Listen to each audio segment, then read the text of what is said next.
I have not done half the things that I want to do yet. And welcome back to the garden. I'm Tara Swiger, and in today's video I am building all the things. So I'm building the raised beds, which are back there. Also building the teepees or wigwams right here that are for the cucumbers and watermelon. And I was just getting caught up on getting the garden up and going. If you saw the June garden tour, then you actually saw the results of the work I was doing in this video, but I felt like I had to put this video together and share the process because I just do not want it to seem like it just came together like that. I actually cut quite a bit of seed starting because I had a lot of seeds eaten by squirrels. There's just a lot of work that went on in May and the beginning of June, and some of it is in this video. I also have a whole thing about planting up my front bed that I cut out because I might put that in another video. Let me know below if you'd like to see me planting up my front bed, which is more like landscaping and perennial stuff rather than the garden stuff. So also in the video we put up our garden arch. I don't know if you can see it from here. We got a video of that going up as well. I hope you enjoy this look at the very hard work that went into May and June as we got the garden like up and together. There will be a garden tour coming up very soon because there are things blooming and happening in the garden. What do you see? Look. My lilac is fully in bloom.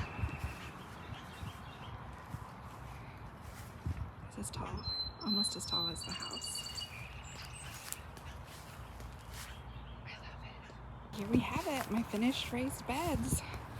So excited. These came in a kit, and the wood was notched to fit together, and then it had just a hole drilled, and there's like a metal pin that you put in. I can put the link below where we got them. They are 3x3 and they're 3 feet across, and we could fit another 3x3 bed. This is our bed covered in a tarp so that the weeds don't come, and it looks like it's not going to freeze again. The rest of the month the lows are in the 50s, like 52, 53. So I think we're ready to start planting out. We bought 2 cubic yards of compost, which ends up being more than I needed. You can see there's still a pile under a tarp over there. Probably I only used 1 cubic yard, but it's gonna rain and this will settle in, and then we'll add some more, and I'm also gonna add it to the beds at the side of my house. It was a morning's work. We finished at around 11 and we started at 8:30. It was 2 people, him cutting a sod, me taking the things back and forth and bringing the compost. Hey, welcome back to the garden. Today is Mother's Day. I have not done half the things that I want to do yet, but I'm just being honest about where we're at and what I have planted and what I need to plant this week. So let's get right into it. Soil thermometer in the soil to see if it is warm enough to plant out dahlias or peppers or anything like that, and it looks like it's just it's like 65 degrees. So no more freezing temperatures, but not yet warm enough for the dahlias to go out. I also planted radishes here at the same time that I planted the carrots, and look how well they're doing. I should separate that one out, shouldn't I? Ooh, it's so cute. I hate to get rid of even one. So you can see me and my daughter just did some sprinkling, and that's right kind of at the edge. I wanna get an edge to this. Planting calendula. This is from my dad. He works at the herb farm. And look how funny the seeds are. They're little like squiggles. They look like pasta noodles to me. So I'm gonna plant them. This says to direct sow it, but I'm having problems with everyone eating my seeds.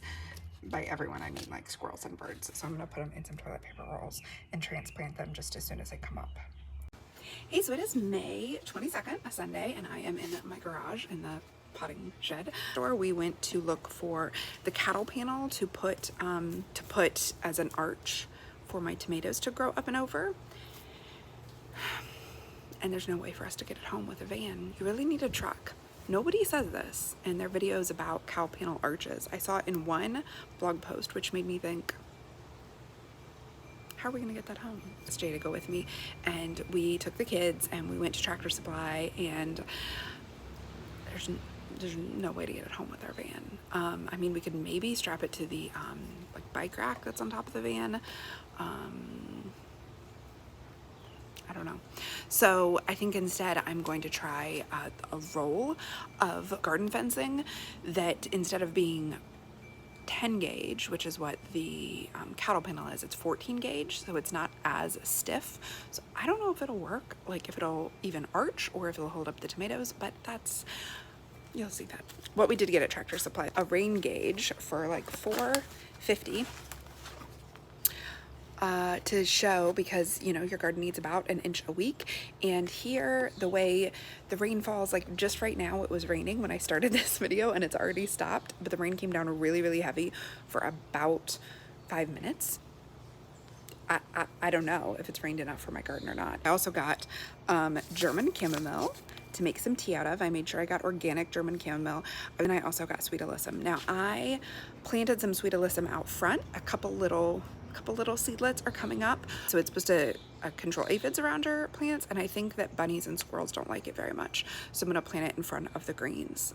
So the next project is to plant cucumbers and watermelons, and this soil had been tilled, but it was pretty compacted and it had tons of grass in it. So I decided that what I would do is a little experiment, because it's pure clay soil and it hasn't been amended at all. So I loosened up half of it, and the other half I didn't loosen at all. I just laid cardboard down on top of. It had been tilled, but like a month ago. And then I dumped the compost topsoil blend over all of it. So half of it has been loosened and half of it is just the clay soil with cardboard and then compost dumped on top, and we will see how the cucumbers do in that. So I've got a cedar expanding pyramid trellis, and I'm gonna try to put my watermelon up this. So we'll see if it's strong enough with just twine wrapped around it for the watermelon. And if not, I'll figure something out. I was actually thinking I could weave in branches. We have like a weeping birch that makes some really flexible branches. So if the string isn't strong enough, I can like, so this is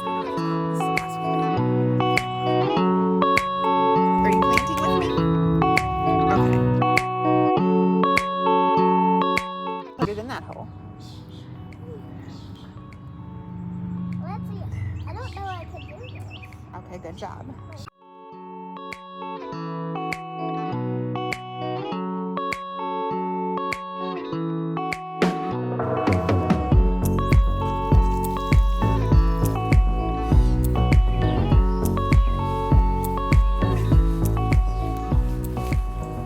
Thanks so much for joining me in this look at all of the hard work that went into the garden. If you have any questions about anything we were doing in the video, or if you want to talk about any aspect of the garden, or if you have any advice for me, I'm a new gardener, please leave it below. And if you have not yet seen the garden tour, check it out right here. I cannot believe how much has changed since then and how much growth the garden has put on. So I'll be showing that to you soon. But first, you got to check out the June garden tour. Thanks, and have a really excellent day. If you're not subscribed already, subscribe.